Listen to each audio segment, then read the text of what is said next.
আল্লাহ কি বলছেন হিন্দু কাফের? আল্লাহ বলছেন যারা আল্লাহর হুকুম মোতাবেক বিচার ফয়সালা করে না তারা কাফের।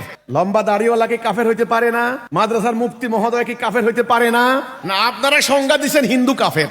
হে সনাতন ধর্মের হিন্দু ভাইয়েরা, আল্লাহর সংজ্ঞার সাথে এদের সংজ্ঞা মিলে না, আপনারা ওটা নিবেন না। লা ইলাহা ইল্লাল্লাহ কথা শুনলেই ভাই আপনাদের মনের কলিজার ভিতরে কামড় দেয়। এ কামড় দেওয়ার কারণ আছে। আল কায়দা কালো কালো পতাকা দিয়ে ওখানে লিখে দিছে লা ইলাহা ইল্লাল্লাহ। আপনার বাড়িতে হামলা করতেছে আল্লাহু আকবার, জবাই করতেছে আল্লাহু আকবার। এই ধর্মের অপব্যবহার, লা ইলাহা ইল্লাল্লাহর অপব্যবহার, জিহাদের নামে উগ্রবাদের বিস্তার, এটা দেখে আপনারা লা ইলাহা ইল্লাল্লাহর মর্ম কিন্তু বুঝতে পারেননি। অধর্মের বিনাশ সাধন কল্পে ধর্ম স্থাপনা হেতু শ্রীকৃষ্ণ বলেছিলেন আমি যুগে যুগে আবির্ভূত হব। এটা আপনারা বিশ্বাস করেন? অর্থাৎ যুগে যুগে অধর্মের বিস্তার ঘটবে। ধর্ম স্থাপনা হেতু আল্লাহর প্রিয় বান্দারা আল্লাহ রাব্বুল আলামিন তাদেরকে পাঠাবেন। তোমার মন্দির নয় কেবল হীরার পাহাড়, সোনার পাহাড়, এক টুকরা কোনো ক্ষতি হবে না ইনশাআল্লাহ। এই নিরাপত্তা ব্রিটিশ আইন দিতে পারে নাই। সিঁদুর দিয়ে টিপ লাগিয়ে, টিপ নিয়ে তর্ক করে, আমরা তর্কের মধ্যে যাব না। সিঁদুর লাগিয়ে টিপ লাগিয়ে তোমার নারী, সুন্দরী নারী লক্ষ মাইল হেঁটে যাবে, তার দিকে চোখ তুলে তাকানোর হিম্মত কারো হবে না ইনশাআল্লাহ। এই নিরাপত্তা তোমাদেরকে ব্রিটিশরা দিতে পারে নাই, আমরা দেব। সোশ্যাল মিডিয়ায় একটা লিংক আসছে। তিনি হচ্ছেন দেব বর্মন কর্মকার। তিনি বলছেন ইসলাম ধর্মে বিধর্মীদেরকে সবসময় ঘৃণা করা হয়। উনি দেখে এসেছেন সবসময় ঘৃণা করা হয়। মোহাম্মদ আসাদ আলীর রিকোয়েস্টে, আসাদ আলী বলতে আমাদের কেন্দ্রীয় দায়িত্বশীল একজন, আমি সনাতনী হয়েও এই গ্রুপে জয়েন করলাম। জানি না আমাকে নিয়ে কি হবে। এনারাও কি জেহাদ ঘোষণা করে পৃথিবীর সকল বিধর্মী কাফেরদেরকে ইসলামের পতাকা তলে নেওয়ার উদ্দেশ্যে আমাকেও নিমন্ত্রণ করবেন কিনা? দয়া করে আমাকে কেউ গালাগালি করবেন না। আমার প্রশ্ন পছন্দ না হলে অ্যাপ্রুভ করবেন না। হিন্দু হয়ে জন্ম নিয়ে এই দেশে অনেক গালাগালি আমাকে সইতে হয়েছে, আমরা শুনেছি। আমার ক্লাস ফ্রেন্ডরা বলতো, একই ক্লাস, বলতো ওই মালাউন মালাউন, কথা কইস না মালাউন, এদের গা থেকে গন্ধ কয় মালাউন। তো প্রথম আমি বুঝতাম না কিরে মালাউনটা কি। আবার পরে আস্তে আস্তে উপরের দিকে উঠলাম, পরে জানলাম মালাউন মানে যাদের উপর লানত পড়েছে, মালাউন। কিন্তু কোরআনে আল্লাহ মালাউন কাকে বলছেন? লানাতাল্লাহি আলাল কাযিবিন, যারা মিথ্যা কথা বলে ওদের উপর আল্লাহ লানত। তো যাদের উপর লানত পড়ে তারা হচ্ছে মালাউন। লানাতাল্লাহি আলাল কাযিবিন। আর আমাদেরকে ছোটবেলায় শিখাইছে হিন্দুরা মালাউন। ব্যাপারটা বুঝছেন? আচ্ছা, আরেকটা মালাউন কারা? কোরআনে আল্লাহ বলছেন যারা ঈমান আনার পর কুফরিতে ফিরে যায় তাদের উপরে আল্লাহ লানত, মালায়েকদের লানত, সমস্ত মানব জাতির লানত। লানতের প্রসঙ্গে আছে দুইটা ঘটনা বলি। ঈসা আলাইহিস সালামকে যখন এরা ষড়যন্ত্র করে রোমানদের হাতে ধরাই দিল, তখন ঈসা আলাইহিস সালামের মুখ দিয়ে ওনার মা মরিয়মকে তারা ভ্রষ্টা, নাউজুবিল্লাহ, ভ্রষ্টা বলে প্রচার চালিয়েছে ইহুদি আলেমরা। তখন আল্লাহ লানত দিয়েছেন ঈসা আলাইহিস সালামের মুখ দিয়া। লানতের ফল কি হয়েছে? রোমান সম্রাট টাইটাস পুরা জেরুজালেম আক্রমণ করে, হামলা করে, পুরা ইহুদি পুরুষদেরকে হত্যা করে, নারীদেরকে দাসী বানিয়ে পুরা ডেভিড মন্দির একেবারে ডেস্ট্রয় করে দিয়ে তারা রোমানি নিয়ে গেছে, রোম নিয়ে গেছে। কয়েকশো বছর দাসত্ব ব্যবস্থা ছিল। এর আগে দাউদ আলাইহিস সালামের মুখ দিয়ে লানত দিয়েছেন আল্লাহ ইহুদিদেরকে। এই লানতের ফলে এই খ্রিস্টপূর্ব 450 বছর আগে ব্যাবিলনের সম্রাট নেবুশাদনেছার হামলা করে, ওই যে প্রথম আক্রমণ জেরুজালেম, পুরা ডেভিড মন্দির ধ্বংস করে দিয়েছে। একেবারে ওই একই অবস্থা ধ্বংস করে দিয়ে ব্যাবিলনে নিয়ে গেছে, দাসত্ব ব্যবস্থা, মানে দাস বানিয়ে দিয়েছে। লানত যাদের উপর পড়বে, লানতের কতগুলো চিহ্ন আছে। কারো উপরে যদি ঠাড়া পড়েন না রুগীর কতগুলো চিহ্ন আছে, আছে কিনা? আপনারা দেখবেন ডাক্তারকে জিজ্ঞাসা করেন, যাদের উপরে বজ্রপাত হয় এই রোগী কিন্তু একরকম। লানত যাদের উপরে পড়ে, যে জাতির উপরে পড়ে, সে জাতির কতগুলি লক্ষণ আছে। আপনি আন্দাজি ফান্দাজি হিন্দু করে মালাউন বললে তো হবে না। আল্লাহ কোরআনে বলেছেন যারা মিথ্যা কথা বলে তারা হচ্ছে মালাউন। আমি সনাতন ধর্মের ভাইদেরকে এই সম্মেলন থেকে বলতে চাই, এই ভারতবর্ষে 150 কোটির উপরে আছে এই মানুষ ভারতে, সেখানে 100-125 কোটি আছে হিন্দু। এই হিন্দুদের মধ্যে তারা নিজেদেরকে হিন্দু দাবি করেন, প্রকৃতপক্ষে হিন্দু কোনো ধর্মের নাম নয়, তাদের ধর্মের নাম হলো সনাতন। তারা নিজেদেরকে বলে সনাতনী। সিন্ধু নদের অববাহিকায় তাদের জন্ম হয়েছে বলেই তাদেরকে বলা হয়, আঞ্চলিকভাবে এদেরকে বলা হয় হিন্দু। মানে হলো এটা একটা নৃতাত্ত্বিক পরিচয় বলতে পারে, ভৌগোলিক পরিচয় হিন্দু। আচ্ছা, আজকে ভারতে ধর্মকে নিয়ে রাজনীতি হচ্ছে। এগুলা হচ্ছে ধর্মকে রাজনীতির হাতিয়ারে ব্যবহার করে এগুলা মানুষের ঈমান তথা ধর্মীয় সেন্টিমেন্ট, বিশ্বাস, ফেইথ, মানুষের ফেইথ ধর্মের প্রতি, মানে ভগবানের প্রতি, অবতারের প্রতি, কৃষ্ণ, যুধিষ্ঠির, রামচন্দ্র, এনাদের প্রতি যে বিশ্বাস আছে ভারতের মানুষদের, এনাদের এই বিশ্বাসটাকে পুঁজি করে একদল লোক তারা সেখানে রাজনীতি করছে। এটাকে আমরা বলতে পারি এক ধরনের জাতীয়তাবাদী রাজনীতি। এ রাজনীতি ইসলামের দৃষ্টিতে বৈধ নয়। ঠিক একইভাবে দুর্ভাগ্য, আমাদের ইসলামকে ব্যবহার করে একটা শ্রেণী, একটা গোষ্ঠী, আমরা তাদেরকে বলি ধর্ম ব্যবসায়ী গোষ্ঠী, তারাও রাজনীতি করছে, অপরাজনীতি করছে, ধাপ্পাবাজের রাজনীতি করছে। এটা ইসলামের দৃষ্টিতে বৈধ নয়, এটা হারাম। এখন সেখানে ইসলামের ব্যাপারে বিশুদ্ধাগার হচ্ছে, এখানেও এরা দাঁড়িয়ে হিন্দুদের ব্যাপারে, আমি নিজের কানে শুনেছি একটা ওয়াজের মধ্যে একজন মাওলানা দাঁড়িয়ে এই কৃষ্ণকে ওরে গালাগালি, কাকে বলে অশ্লীল গালাগালি কৃষ্ণকে, অথচ কৃষ্ণকে কিন্তু হিন্দুরা মনে করে অবতার বা দেবতা, যাই মনে করে, ভগবান মনে করে অনেকে। তাকে গালাগালি খাওয়া কি ইসলামে কি বৈধতা আছে? আল্লাহ রাব্বুল আলামিন নিজেই বলেছেন অন্যদেরকে গালাগালি করবে না, তারা তোমার প্রভুকে গালি দিবে। আল্লাহ রাসূলের সাহাবীরা দিয়েছেন, রাসূল দিয়েছেন? নো। তাহলে এই যে অশ্রদ্ধা, অসম্মান, এই যে বিষোদাগার, আক্রমণাত্মক কথা, বিদ্বেষমূলক কথা, এগুলা ধর্মের শিক্ষা নয়, এটা ধর্ম ব্যবসায়ীদের শিক্ষা। ওখানে সনাতন ধর্ম বন্দী হয়ে গেছে তথাকথিত ধর্মগুরুদের হাতে, পাদ্রীদের হাতে, মানে খ্রিস্টানদের বেলায় বলে পাদ্রী বা আপনার হলো প্রিস্ট এরা, আর হিন্দুদের বেলায় বলে পুরোহিত, পণ্ডিত পুরোহিত, তাদের হাতে বন্দী। আর আমাদের এখানে আকাশের মতো উদার সাম্যের বার্তা নিয়ে যে ইসলামের আগমন হয়েছে মানবাধিকারের জন্য, সেই ইসলাম বন্দী হয়ে গেছে এ ধর্ম ব্যবসায়ী মোল্লা পুরোহিতদের ভিতরে, মানে হাতে।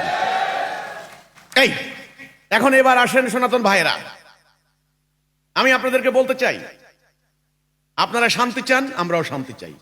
আপনারা বলেন ওম শান্তি, শান্তি কামনা করেন, শান্তির বাণী ধর্মগ্রন্থের পাতায় পাতায় আছে। আপনারা বলেন রাম রাজত্ব, রাম রাজ্য, রামকে নিয়ে অনেক গালাগালি করে, আমি অজ্ঞদের মতো গালাগালি করতে চাই না। আমি রাজা রামচন্দ্র সম্পর্কে যা লেখাপড়া করেছি সামান্য, বেশি কিছু পড়তে পারিনি, সামান্য, এতে করে যা জেনেছি তাতে রাম রাজত্ব বলতে সেই খেলাফতের সুমহান আদর্শের প্রতিচ্ছবি আমি দেখতে পাই। ন্যায় বিচার সুবিচার, তো এই ন্যায় বিচার সুবিচার কি করে হলো? কি করে হলো? এটা ঐশী বিধান দ্বারা সম্ভব, নচেত সম্ভব নয়। আমাদের অনেক ইসলামী স্কলারদের মন্তব্য, রাজা রামচন্দ্র তিনি আল্লাহর মনোনীত ব্যক্তি ছিলেন। এখন কেউ না মানলে সেটা ভিন্ন কথা। আচ্ছা, কৃষ্ণ, কৃষ্ণ কে ছিলেন? কৃষ্ণের বাণীগুলি পড়ে দেখেন, কৃষ্ণের বাণী পড়ে দেখেন। কৃষ্ণের মেইন বাণীটা হচ্ছে গীতা। এই পুরো গীতাটাই হচ্ছে ওনার বাণী, পুরো গীতাটাই হচ্ছে যুদ্ধের কাহিনী, যুদ্ধের বিবরণী।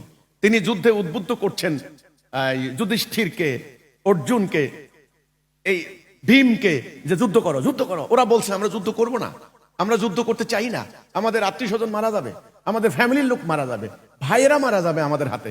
বলছে নো, এটা অধর্মের বিরুদ্ধে ধর্মের যুদ্ধ, অন্যায়ের বিরুদ্ধে ন্যায়ের যুদ্ধ, তোমাদেরকে যুদ্ধ করতে হবে। তীর তোলো, তলোয়ার তোলো, বললাম তোলো।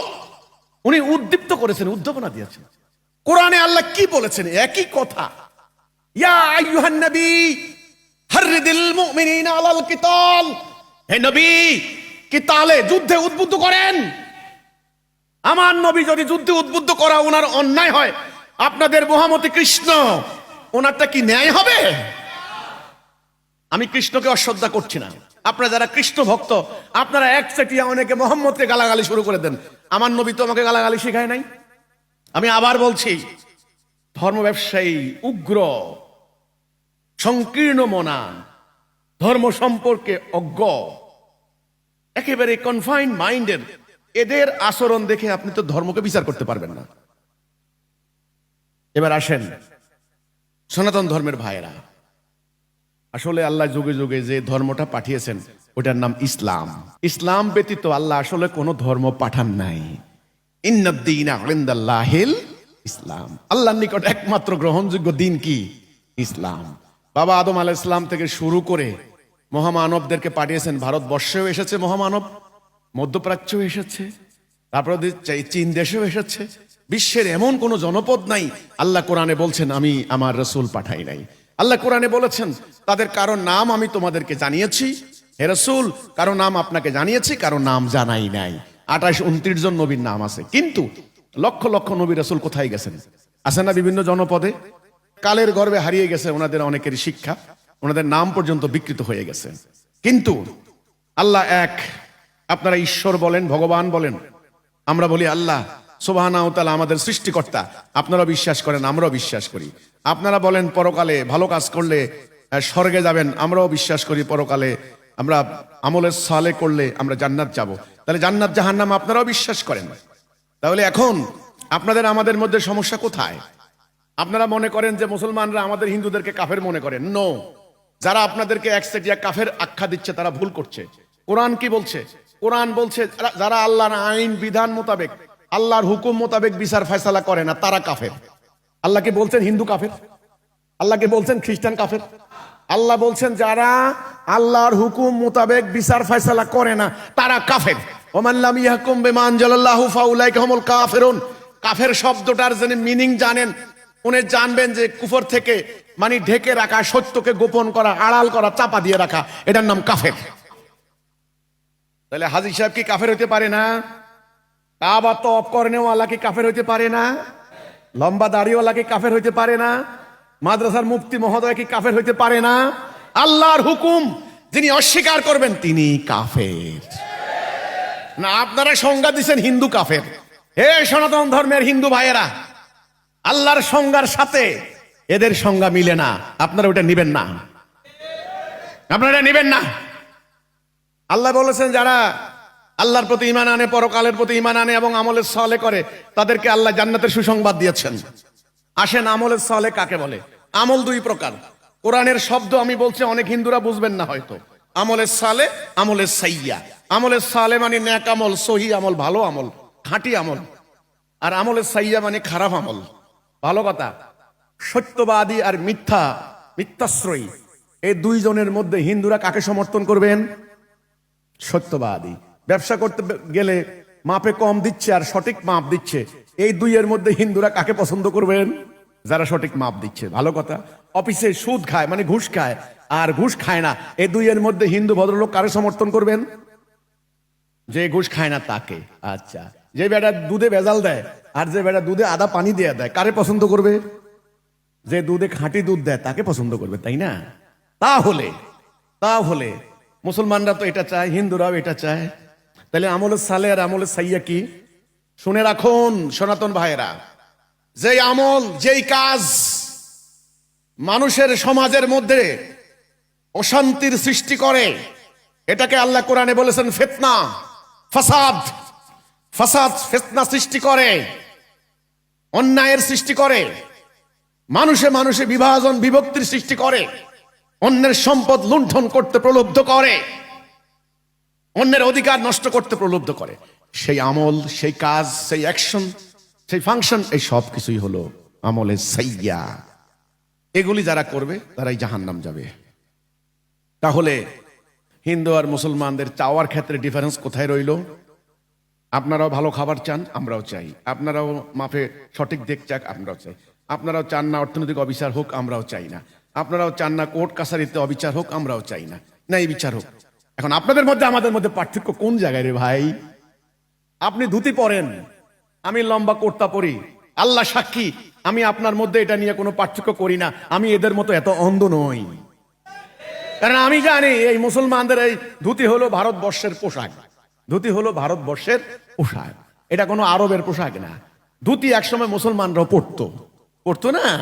এই যে আপনার মধ্যে আমার মধ্যে ধুতি পরা নিয়ে আপনি কসম খান, আমি গরু খাই, আপনি গরু খাচ্ছেন কি খাচ্ছেন না, আল্লাহর কসম এটা নিয়ে আপনার মধ্যে আমার কোনো দ্বন্দ্ব নাই।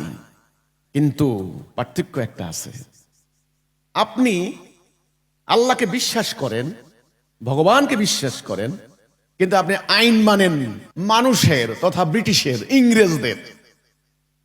আর আমি বলতে চাই, আমি যেহেতু এক আল্লাহকে বিশ্বাস করি, একে মেবাদিতিয়াম যাকে বলা হয়, একেশ্বরবাদ, ওয়াহাদানিয়াত, আমি যে আল্লাহকে বিশ্বাস করি সেই আল্লাহর হুকুমের আনুগত্য করতে চাই। আসেন আপনি আর আমি একমাত্র আল্লাহর হুকুমের আনুগত্য করি, দেখবেন আপনি আমি ভাই ভাই। আল্লাহর হুকুমের মধ্যে বৈষম্য আছে, ধর্ম ব্যবসায়ীদের মধ্যে বৈষম্য আছে। আল্লাহর হুকুমের মধ্যে গুজব আর হুজুগ আছে। আল্লাহর হুকুমের মধ্যে অন্যের সম্পদ লুণ্ঠন আছে। আল্লাহর হুকুমের মধ্যে মাপে কম দেওয়া আছে, খাদ্যে ভেজাল আছে, অন্যের নারী লুণ্ঠন আছে, অনর্থক মানুষকে গালাগালি শিক্ষা দেওয়া আছে। কিচ্ছু নাই, আল্লাহর হুকুমটা দেখেন। এজন্য আমি সনাতন ভাইদেরকে বলতে চাই, আসুন আমরা আল্লাহর হুকুমে আনুগত্য করি, আপনি এবং আমি। আরে ভাই, আপনারা তো এ পর্যন্ত পাশ্চাত্য তৈরি করা আইন বিধান দিয়ে রাষ্ট্র পরিচালনা করেছেন। আমরা বলতে চাই এবার আল্লাহর বিধানের মধ্যে আমরা আসি। আপনি শ্রীকৃষ্ণ আসেন, আমি মোহাম্মদ আব্দুল্লাহ আসি, আসার পরে আমরা ভাই হয়ে যাই। নামে কিছু দায় আসে না, লেবাসে কিছু দায় আসে না। আল্লাহ বললেন রসুলের মাধ্যমে, রসুল বলেছেন ইন্নাল্লাহা লা ইয়ানজুরু ইলা সুওয়ারিকুম, সুরূপ দেখেন না, দেখেন তোমার আমল আর তোমার মানে হৃদয়। কাজেই সনাতন ভাই যিনি প্রশ্ন করেছেন যে আল্লাহর আইন প্রতিষ্ঠা হলে কি আমরা সেকেন্ড ক্লাস হয়ে যাব কিনা, না, সংখ্যালঘু সংখ্যাগুরু এটা আল্লাহর বিভাজন নয়। আল্লাহর কোরআন কি বলছে, আমি সনাতন ভাইদেরকে বলতে চাই আল্লাহর কোরআন কি বলছে। আল্লাহ বলছেন তোমাদের কাছে শ্রেষ্ঠ হচ্ছেন তিনি যিনি ন্যায় অন্যায়ের মানদণ্ডে ন্যায়ের দণ্ড ধারণ করে, এটার নাম মুত্তাকি। কোরআন বলে, আল্লাহ রাসূল বলেছেন সাদার উপরে কালোর কোনো শ্রেষ্ঠত্ব নাই, কালোর উপরে সাদার কোনো শ্রেষ্ঠত্ব নাই, আরবের উপর আজমির কোনো শ্রেষ্ঠত্ব নাই, আজমির উপর আরবের কোনো শ্রেষ্ঠত্ব নাই। আল্লাহর কাছে শ্রেষ্ঠ হচ্ছেন যে মুত্তাকি। তো মুত্তাকি কি একজন হিন্দু হইতে পারে না? পারে কি না? আরে ভাই, একজন হিন্দু কি মুত্তাকি হইতে পারে কিনা? আপনাদেরও তো মনে হয় সন্দেহ দেখা দিছে, পারে কিনা? পারে। খালি একটা শর্ত, একটা দাবি, আর বেশি কিছু চাই না। আপনি আমি খালি একটা কথা বলি, আল্লাহর বিধান ছাড়া, আল্লাহর হুকুম ছাড়া কারো হুকুম মানব না। ঐক্যবদ্ধ হওয়ার জন্য একটা খুঁটি তো লাগবে ভাই। আরে ঐক্যবদ্ধ হওয়ার জন্য একটা খুঁটি তো লাগবে। সেই খুঁটিটা কি? লা ইলাহা ইল্লাল্লাহ। লা ইলাহা ইল্লাল্লাহ কথা শুনলেই ভাই আপনাদের মনের কলিজার ভিতরে কামড় দেয়। এই কামড় দেওয়ার কারণ আছে। আল কায়দা কালো পতাকা দিয়ে ওখানে লিখে দিছে লা ইলাহা ইল্লাল্লাহ। আপনার বাড়িতে হামলা করতেছে আল্লাহু আকবার, জবাই করতেছে আল্লাহু আকবার। এই ধর্মের অপব্যবহার, লা ইলাহা ইল্লাল্লাহর অপব্যবহার, জিহাদের নামে উগ্রবাদের বিস্তার, এটা দেখে আপনারা লা ইলাহা ইল্লাল্লাহর মর্ম কিন্তু বুঝতে পারেননি। নো, আরে ভাই, হিন্দু ভাইদেরকে বলি, আপনি কি বলবেন? হ্যাঁ, আল্লাহু আকবার বলে আমার ভাইদেরকে জবাই করেছে, অথচ আমি দিন রাত 24 ঘন্টা কোরআনের কথা বলি। আমাকে জবাই করেছে, আমার বাড়িতে আগুন দিয়েছে, আর আপনার বাড়িতে আগুন দিচ্ছে। আপনি কাকে কি বলছেন? আমি আজকে উদ্বাস্তু, আমার বাড়িতে হামলা করেছে রংপুরে, আমার ভাইরা আজকে উদ্বাস্তু। কাজেই সনাতন ধর্মের ভাইয়েরা, অধর্মের বিনাশ সাধন কল্পে ধর্ম স্থাপনা হেতু যুগে যুগে শ্রীকৃষ্ণ বলেছিলেন আমি যুগে যুগে আবির্ভূত হব, এটা আপনারা বিশ্বাস করেন। অর্থাৎ যুগে যুগে অধর্মের বিস্তার ঘটবে, ধর্ম স্থাপনা হেতু আল্লাহর প্রিয় বান্দারা আল্লাহ রাব্বুল আলামিন তাদেরকে পাঠাবেন। আর ইসলামের ভাষায় এটার নাম মোমেন। এটার নাম কি? মোমেন। তাহলে আসুন এই অধর্মের বিনাশ করি, আসুন এই আসরিক শক্তি, শয়তানি চক্রান্ত, এই দাজ্জালীয় সভ্যতাকে ধ্বংস করে দিয়ে আসুন একটা সাম্যের, মুক্তির একটা আল্লাহর দেওয়া দিন আমরা প্রতিষ্ঠা করি। এতে আপনাদের আতঙ্কের কিছু নাই, আপনাদের ভয়ের কিছু নাই। আপনারা মনে করছেন যে ইসলাম প্রতিষ্ঠা হলে আমাদের অধিকার নষ্ট হয়ে যাবে। না, ইসলাম আপনারও ধর্ম, আমারও ধর্ম। জাতিসংঘ কি চায়? শান্তি চায়, ইসলাম চায়। বাংলাদেশ সরকার কি চায়? তাইলে আমাদের সেনাবাহিনী কি চায়? তা আপনারা কি চান? সবাই শান্তি চায়। আমার কথা হলো, শান্তি প্রতিষ্ঠার গ্যারান্টি হচ্ছে আল্লাহ দেওয়া বিধান। এই আপনারা এই বিধানটা কবুল করে নিন, এই বিধানটা গ্রহণ করে নিন, ইনশাল্লাহ আপনি আমি ভাই। ওই ধর্মের মধ্যে আমরা নাই যে আপনার ঘরে গেলে আমার ইমান চলে যাবে, শুলে তোর জাত যাবে, জাত ছেলের হাতের নয় তো মোয়া। জাত কোন ছেলের হাতের মোয়া না। আর আমি মুসলমান বলে আপনার পানির গ্লাস ধরলে পানি শুদ্ধ গ্লাস শুদ্ধ ভেঙে ফেলবেন। এই জাত বেজাতের এই দেওয়াল ভাঙতে হবে। আসলে আল্লাহর দৃষ্টিতে জাত দুইটা। জাত কয়টা? মোমেন, কাফের, সত্যবাদী, মিথ্যাবাদী, মানবতার কল্যাণকামী আর মানবতার ক্ষতিকারী। এই জাত দুইটা, মোমেন আর কাফের। আমরা হিন্দুদেরকে কাফের বলি না, আমরা কাফের বলি যারা আল্লাহর হুকুম মানে না তারা। হিন্দুরা, তোমরা মিয়ারা ব্রিটিশের আইন মানো, তখন এই কথাটা বলো না কেন? ব্রিটিশরা তোমাদেরকে খুব মানবাধিকার দিছে, তাই না? কোন মন্দিরটা রক্ষা করতে পারছে? কোন মন্দির রক্ষা করতে পারছে? আমি চ্যালেঞ্জ দেব, আসো ইসলাম মানো। কোন ইসলাম? মোল্লার ইসলাম না, আমরা যে ইসলামের কথা বলছি এটা মানো। তোমার মন্দির নয় কেবল হীরার পাহাড়, সোনার পাহাড়, এক টুকরা কোনো ক্ষতি হবে না ইনশাআল্লাহ। আসো, এই নিরাপত্তা ব্রিটিশ আইন দিতে পারে নাই। তোমার নারী যত সুন্দরী হোক, কপালের মধ্যে তোমরা দাও, কি বলে, সিঁদুর দিয়ে টিপ লাগিয়ে, টিপ নিয়ে তর্ক করে, আমরা তর্কের মধ্যে যাব না। সিঁদুর লাগিয়ে, টিপ লাগিয়ে তোমার নারী, সুন্দরী নারী লক্ষ মাইল হেঁটে যাবে, তার দিকে চোখ তুলে তাকানোর হিম্মত কারো হবে না ইনশাআল্লাহ। এই নিরাপত্তা তোমাদেরকে ব্রিটিশরা দিতে পারে নাই, আমরা দেব। আল্লাহর দিন দেবেন ইনশাআল্লাহ। আমি বিশ্বাস করি ভারতবর্ষে যত অবতার, যত নবী রাসূল এসেছেন, যত ওলিয়া উলিয়া গাউস কুতুব এসেছেন, সকলের দোয়া, আশীর্বাদ, সমর্থন আমাদের সঙ্গে থাকবে ইনশাআল্লাহ। এই এলাকায় লক্ষ লক্ষ মুসলমান এমনি হয় নাই। আমাদের পূর্বপুরুষরা মুসলমান ছিল কিনা আমার সন্দেহ আছে। নিশ্চয়ই হিন্দু ছিল বা বৌদ্ধ ছিল অনেকের। আমাদের আরব থেকে, পাঠানরা, আফগান থেকে, আমাদের ইমামুজ্জামানরা আসছেন কিন্তু আফগান থেকে। চেহারা কিন্তু বাঙালি না, খেয়াল করে দেখেন ভালো করে, ওনার চেহারা কিন্তু বাঙালি না, ওনারা আফগান পাঠান। সেই সুলতান দাউদ খান কররানি, সুলতান সুলাইমান খান কররানি, ওনাদের আগমন হয়েছিল সেই 1576 সালে, যুদ্ধ করছেন ওনারা, সেই ফ্যামিলি। ওনারা অল্প কিছুদিন আসছেন, কিন্তু আমরা যারা অধিকাংশ ইসলামে আসছি, আমাদের পূর্বপুরুষ কেউ হিন্দু, কেউ বৌদ্ধ ছিল। আমাদেরকে জোর করে আনা হয়েছিল? নো।